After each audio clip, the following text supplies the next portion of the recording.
কথাই আছে না, যা শেষ ভালো তার সব ভালো। আমার তো শুরুতেও ভালো না, শেষেও ভালো না। মেয়েটার কদিন ধরে জ্বর ঠান্ডা লেগেছে, ওষুধ খাওয়াতে কমে গেছে, কিন্তু জ্বর না কমতে কমতে শরীরে র্যাশ বেরিয়ে গেছে।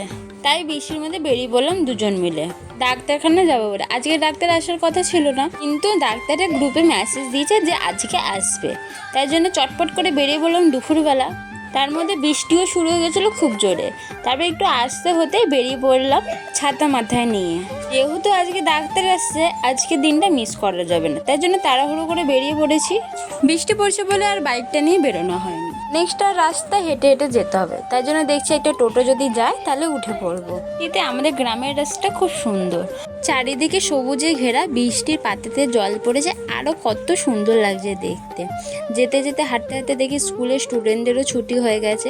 তারপরে দেখি এখানে দাদার টোটো রাখা আছে, তো উঠে পড়েছি। দাদাকে ফোন করা হলো যে আসবে, তখন দাদা বলছে আসছি দাঁড়াও, তাই জন্য আমরা বসে ওয়েট করছি। দাদা মানে আমার ভাসুরপো। চলো ডাক্তারখানা যাওয়া যাক, ডাক্তারখানা গিয়ে তারপরে কথা হচ্ছে।